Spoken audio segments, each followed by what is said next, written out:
Welcome everyone. Today we'll talk about talent management for organizational excellence. Yes, what are the essential requirements, steps to keep in mind for organizational excellence and managing employee thereby. So agenda is very simple. Remember, talent management is at organizational level.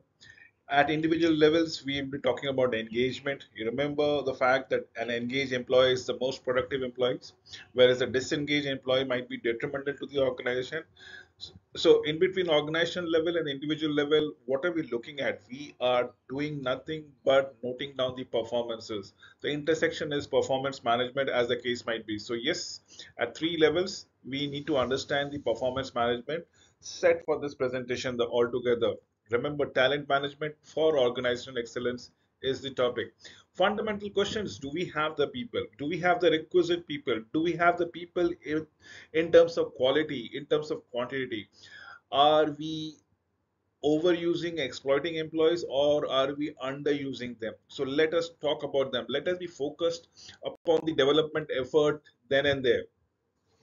For talent management, always keep the objective in mind before you begin. Keep the start, keep the end in mind before you start. Talent management must be tightly aligned with the organizational strategy.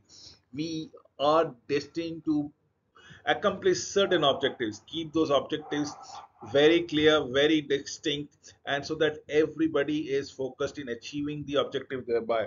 So that is what talent management is all about. It every business strategy has to have some kind of talent strategies altogether. What we look into it, we should be talking about the requisite skills, the requisite knowledge, the requisite technical abilities which are pertinent to the organization, which are relevant to the environment, which gives edge over its competitors is what we are looking into it.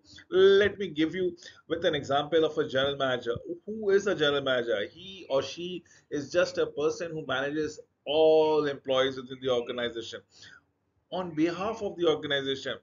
The general managers would be setting the terms of the employment, would be ensuring that every employee has been counted for in terms of performances. He or she is the person who will actually be involved in performance management with hiring of employees, firing of employees, and including any managers or supervisors as the head. Accountability for the organization stops at the desk of the general manager. So as a strategic leader, there are three groups that needs to be monitored time and again. One, the direct reportees who are directly reporting to you. Then we have the hypo individuals or high potential individuals, people with excellent skills as such. A high potential employee is someone with ability, engagement, and aspiration to rise to and to succeed in a most senior, probably critical roles, critical position is what we are looking forward to it. Let me give it to you with the help of a talent review matrix. And how do we come across with it? Remember, on the x-axis, we are looking at plotting sustainable performances over a period of time, how likely we are managing it, and then in due courses of time, what are the contribution. So if we have a mastery over the levels, we can expand or give more responsibility, and probably we can give promote to the next level in terms of not only responsibility but enough power to enact upon them. So this is a talent review matrix on the premises of which I'll discuss talent management for the effectiveness of the organization. Let's talk about the sustainable performances and look at it. We will be talking one by one at the each quadrant. When the things are the minimal performances, probably you are not happy with the employees, but without the employee, things would not be moving in the organization. So it's at below minimal things, standard of execution, mostly in operating, technical, professional output. We need to promote occasional necessary leadership ability. Usually demonstrated insufficient leadership ability altogether. It is almost a case of order taker rather than order giver. You give them order, they will readily take your orders and execute it, but just to the point of execution. Achieve results in a way that does not always build and maintain constructive working relation. Requires a lot of boss time. Why? Because it has to be monitored. would not elicit boss concern if this person left the organization. Probably the fact that the person is working or absent in his or her job actually has minimal effect or no effect at all to the organization. Let's move to an effective performance. Now this is a place where the person, the applicant, the employee absolutely meets or probably even exceeds certain operating, technical, or whatever job that has been assigned to it. The employee is consistently meeting or exceeding requirements, demonstrating effectiveness in leadership, achieve results in a way that usually builds and maintain constructive working relation. The person is occasionally given extra loads of work. Why? Because the organization, the boss, the manager is confident that he or probably she can accomplish the same. Is often considered a good performer, but equivalent talent could be founded if required. So, such kind of individuals, such kind of employees are plentifully available and readily available in the organization out and outside the organization. So, this employee is um, uh, not indispensable. That is what needs to be understood. So we have a minimal performance, we have effective performance. Let us talk about the exceptional performances. Here is a person whom you it is impossible to dispense, get rid of. Why? Because the employee is constantly exceeding any job that has been assigned to it. They are constantly exceeding the requirements for managerial tasks, be it planning, be it organizing, be it teamwork, be it control. Demonstrate excellent leadership ability, achieve results in a way that always builds and maintain constructive working relationship with many constituencies, including subordinate. Is usually given the toughest assignment.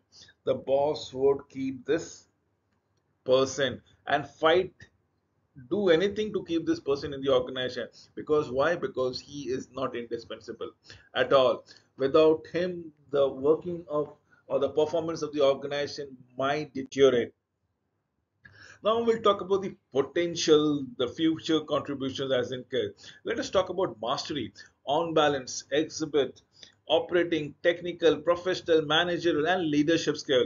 Whatever is acceptable as per that position. Yes, you are comfortable in that position.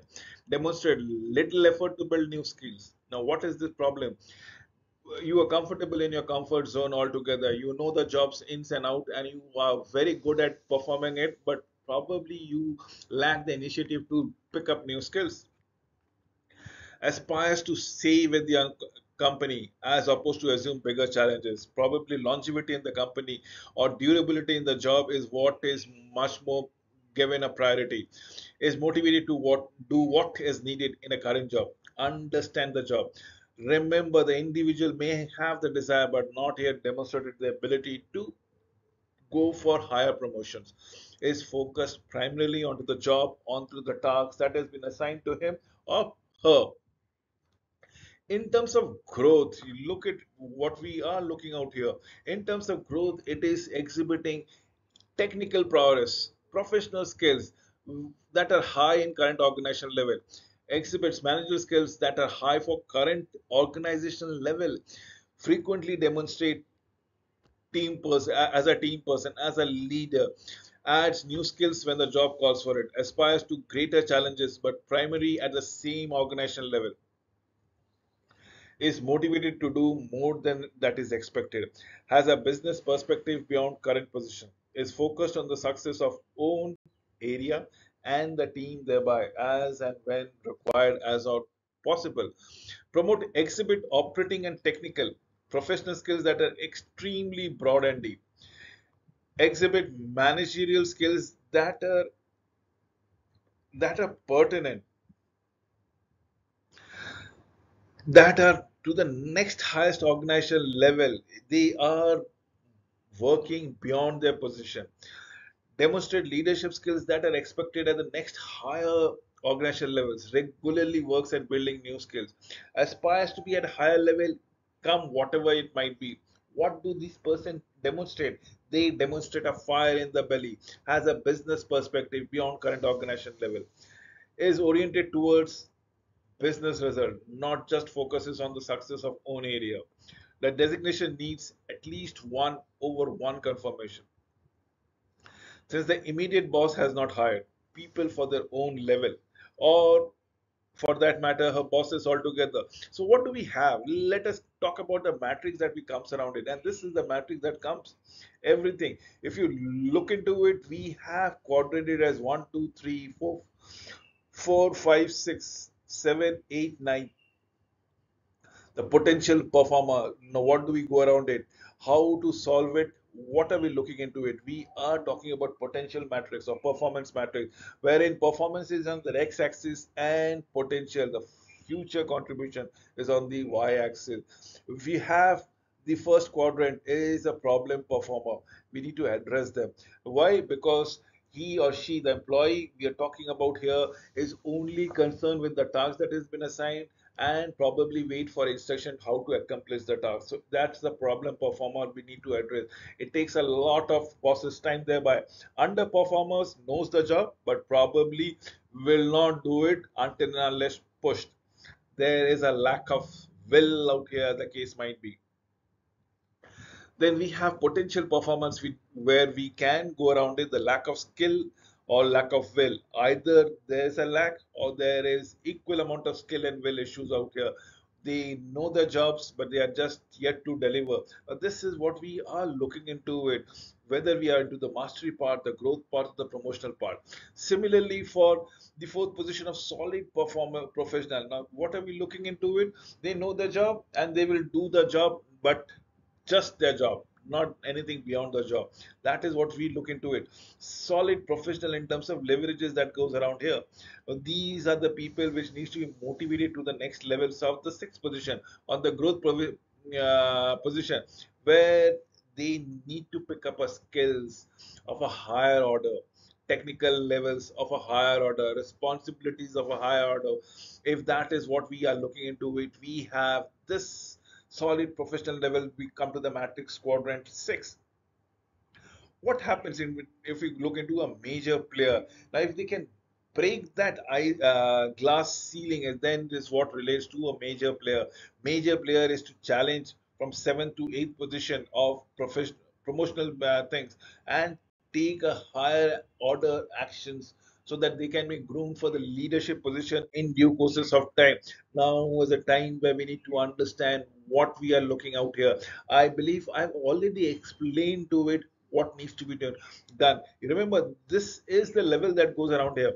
Just allow me to, we move from here to here, then we are into the same quadrant. If you look into it, probably this is a quadrant and we have the star performers, as the case might be. This is the level that needs to be taken care for. If you have it, we can move around, we can move around, but the idea is to come at this place. Now this is the places that we need to move as on when on basis. If there are positions in the organizations, probably people might be promoted. If there are no position from the organization, people are being stagnated into a major player and so on and so forth. Now these are things that needs to be kept in mind as on when on basis for each one of you to understand. The talent matrix is what we are looking for, a sustainable performances thereby. Let me give you a high professionally managed organization with a high performance employee development indication. Look what we are looking into it. Performance improvement plan needs to be put in through carefully. Next assignment, given assignment, additional responsibility, additional jobs. Then probably build functional specialty, critical knowledge, give them the know-how. And this is where we are looking to build a wonderful high performance employees, wherein we are talking about building future utility, reinforcing expanding interest, increasing challenging assignment, more responsible, more power disbursement, asking them to take decision on their own, ensuring that the decision is in alignment with the organizational strategy. Fast track and a high risk assignment, that is what we are looking forward to. Now, as far as planning grid is concerned, let us go into the performances planning grid. First and foremost, where we have low performance and low potential, what happens? Provide additional learning, development, opportunities at current level, train to improve proficiency levels of the competency, and move into more appropriate role or outplays. With whom are we talking about it? People with less potential and they are not even performing much. But what happens when the performance is not very much appreciable, but they have immense potential? When do we people have immense potential? When they are young, when they are well educated, when they have that fire in the belly. Their performances are not very commendable. Why? Because they might be new to the organization. So what do we do? Move through various lateral assignment, making them aware of the operation of the organization, that provide breadth of the knowledge, assign mentor within the organization, coursework to develop business acumen for the leadership as the case might be. Now let us talk with the performance is excellent, absolutely up to the mark, but probably on the potential level, not much. Why? Because the employee might be aged. Why? Because the employee might not be equipped with the requisite knowledge, requisite skill, requisite education, perhaps. So performance is very good at their present job, but they don't have much of a future in terms of potential. So what do we do around it? Assign project that will provide opportunities to develop functional or leadership skill. Assign mentor within the same or similar functional role. Internal or external networking within the functional areas. Professional certifications in the functional areas as the case might be. What happens when there is immense potential and immense performances? This is the quadrant that we all aspire to be around it. We are giving them challenging, stretching assignment, challenging assignment, promoting into much more responsible role, providing opportunities for executive coaching, advanced coursework to develop business acumen thereby. So, as an organization, where are you? You need to classify employees. Where are you? And to which of an organization quadrant that you belong to it. You need to decide, right? Now, as if you are the managers, what will you do with your employees? You need to understand what is your risk, what are the opportunities, and how will you ensure that the future is secured for you? Do you need to pick up new skills? Do you need to demonstrate team leadership? Do you need to take responsibilities? Need to do what you decide for your organization. What are the risks? What are the opportunities? And what are the trends in future that goes around it? Let us come to the future, looking into the future. What is environment in environment happening? Is technological changing? If so, try to avoid one. If there are the preferences for customer taste changes, if so, get notified, get yourself abreast with the situation. What will be critical for the success in the future strategy? What does this mean for your talent capabilities thereby? How are individual positioned with the skills, with the capabilities, with this attitude? Are their skills, capability, attitude questionable? Are their skills, capable attitudes be development? Can they be fully equipped now? You need to understand, ask this question time and again, because this pertains to the future of yourself and the organization thereby, as in how relevant you are keeping yourself to be. So adapting to the future is what we are all looking forward towards it, and this is where we need to do around it. Whether the future's attitude skills are questionable, or they can be developed, or they have been equipped with the fullest level, because then only we can match them, map them with minimal, effective, or exceptional performances, as the case might be. So, looking to the future, succession planning, who are the potential successor for the role that you have in your mind for the organization? Now you need to streamline. If you don't have those people in your organization, you have to fend outside the organization, or it is better to appoint people who have been groomed in the organization, because they know the organization ins and out. Are they ready now? If not, what is missing? Give them the requisite opportunities, how will they get it in the few years as the case might be. So these are the questions that you need to keep on asking. Remember, talent management for organizational effectiveness and performance thereby. So yes, into the departure, who will be leaving your organizations? There might be people who might be working exceptionally good, but they are equally may not be loyal to the organization, perhaps for a variety of reasons, maybe pay, maybe perks, maybe the family life, maybe the work-life balances, maybe the position they're looking into it, maybe the opportunities that is available in the environment. So what is important to them? Where will you go to replace them, and how will you go around it? Last but not the least would be the retirement. Yes, who are at the brink of the retirement? Do you have someone to step into their places? If they are there, are you ready? Are you ready now? If no one, where will you go and replace them? Can you begin this process itself now? If you can answer all this question, if you are prepared to face all this question, I am sure organizational performances will not be diminished, come what may, because you are able to manage your talent very effectively. With these words, I come to an end of this conclusion. Thank you for watching this video till the very end.